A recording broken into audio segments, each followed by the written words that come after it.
I'm here tonight with Renee, and I'd like to introduce Renee as doing our building inspections. Now, Renee probably sees anything between 5 to 15 buildings a day. Yeah, depending on where I am. Pretty often. So I would say, I would call Renee very much the building inspector specialist.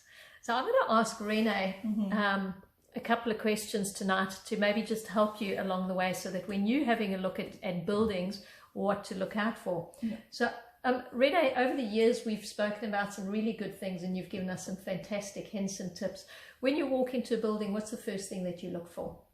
Look, I'm just having a general look at the building and seeing if things match up. I'm looking for the things that don't match up. One is air conditioning. If I walk into an office full of males and the air conditioning is hot, well, something might be wrong with the aircon, because traditionally men will have the aircon cooler. I'm looking at generally. We're not being sexist, No, are we? we're not being sexist. They just like it a little bit cooler. Ask any plumber. And I'll just have a little look at the building, just general wear and tear, and obviously the age of the building as well. If you're walking into a new build and you're seeing some things that shouldn't be there, then you know they're telltale signs, like leakage of water on the roof is a classic. What does that kind of tell you? If you see something like that, what do you do? Well, you want to ask why. Like, so I've walked into a building before, and the ceiling tiles, as they're referred to, so some of them look like they'd been new and replaced. And the others were old and dirty, and you know, you ask a few questions. And look, a couple of times I've been floored. One was someone was mucking around with a broom and busting a few moves and put the broom through the tiles. So it wasn't necessarily that there was anything suspicious going on. But then other times I've asked and I've said, hey, what's going on with your roof? Why are these tiles new and the other one's old? And it's been a leak. Okay. And then the tenant will start talking. So, but in that case, it would have been a leak that has been fixed up already. Well, you just don't know. It depends on whether the leak looks new. Again, sometimes markings on the floor underneath the leak tells you that it's new, depending on what you're going into. Or a bucket. You're looking at a bucket, you see a leak, and you see a drip. So that's in the middle of the monsoons, right? Yeah. It depends on where you are and what's been going on. Yeah. So you're looking at many things when you walk into a building, and you're getting a feel for who's in the building as well, like what type of building it is. Is it a retail space? Is it industrial? Is it office space? Is it, hairdressing? Look, it just depends. Okay. Yeah. So when you go into buildings, do you check the plumbing? Do you go and check the toilet, turn the taps on, have a look in the kitchen cabinets? You can.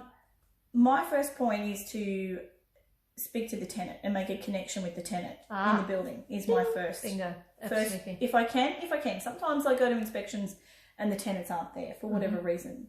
But if I can, it's to break the ice with the tenant and have a chat to the tenant, because a disgruntled tenant will probably tell me 10 times more information than just a snappy walk around of a building.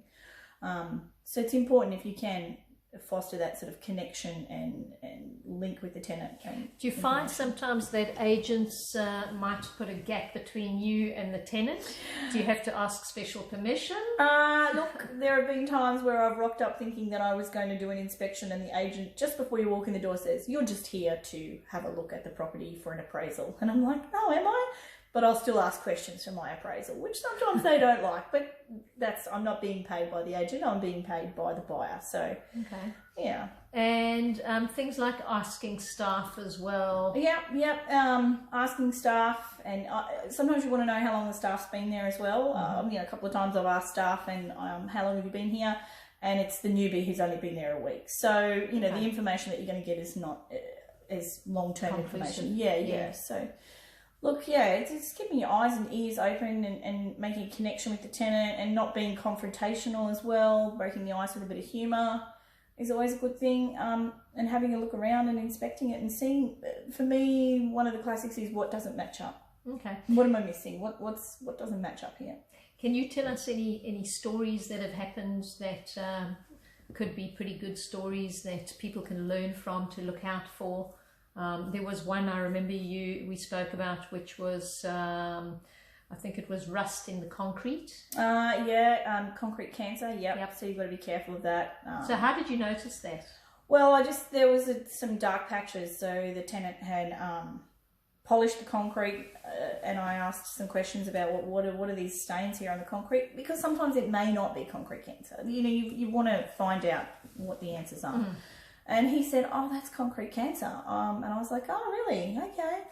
I'm like, you do know that can be pretty devastating to a building, and sometimes, depending on how the cancer has invaded the building, as it does a human being, it could be deadly. So, you know, when I get that information, I pass that on to my client, and when we do the strata searches, we look for things like that, or when we do the pests in building, we alert the builder that, hey, we've noticed these things. So the areas that we can hone in on and make sure that the builder or the strata search is across those areas and looking for something relating to that. Okay. Now, what about the surrounding areas? When you go out and you look at a property, do you look at the outside? Do you look at how many cars are passing, how many people are walking in and out? Yeah, you want to know the economy of the area that you're going into. So a lot of towns, it's important to understand what makes that town tick, what brings money to that town. So I think of towns and their economy, you know, there's the legs to hold up the tabletop. So the more legs or the more diversity you have in that town, then the more stable the economy. So you want to know about the economy. You want to know about how the property lies in the landscape. Is it in a flood area? Did it just flood next door? You know, you want to know those things. You want to know, is it across from a drug rehab that's unmarked and you can't tell from Google Earth? These things have come up. Listen, we've seen some very good properties that are right next door to brothels. Yes, okay? yes. Or unmarked brothels, yes. I don't know about the unmarked brothels. Maybe you've seen those ones. Yes, a few. And anyway, but we don't discriminate. We'll look at any building. A building's a building. It's a business. That's right. It really is a business. I mean, it's a going concern. And people buy those businesses too. So they registered. In fact, we spoke about that at one stage, because we did have somebody that was looking at a brothel, and the things to look out for is obviously the certification and health and safety. Those sort of security things. As well. Security, and where it is, in what area is it definitely zoned for that area, and things like that. So there's lots to look at when you're looking at a commercial building.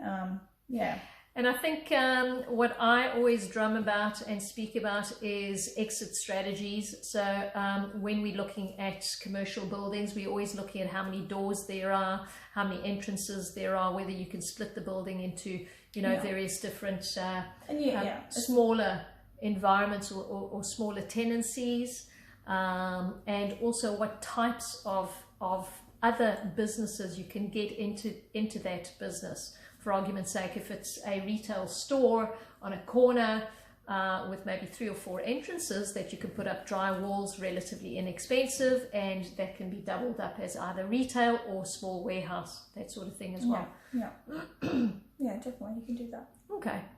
So is there anything else that you can think of that you'd like to share with our audience tonight? Look, if you're doing this on your own, you can never have too much information. So if you're looking at purchasing a property, Google the business that's in there. If you can and the business is near you, utilize the services of the business. Like if it's a little shop, go in there and buy your milk, have a discussion, make a conversation. Ask, if you're not in the area, then join the Facebook groups that are in the area, or any sort of local newspapers and things like that. Get information before you make your decision. As much information as you can, not just on the building, but the economy, the area. Go with your gut. If something doesn't feel right, then, investigate it as much as you can, or call in the experts. Or otherwise get some education. Yes, definitely. Log on. Yes. Give us a call. Happy to discuss that with you and share with you our experience and how to help you out there. And I think the great thing about the education is we come with years of experience to make you aware of those sort of things that you should be doing and to look out for. So anyway, thank you, Renee, for joining me tonight. And I said it was going to be a short interview. Yes. So that was it. Thank you for watching, and see you on the next one. Cheers. Bye.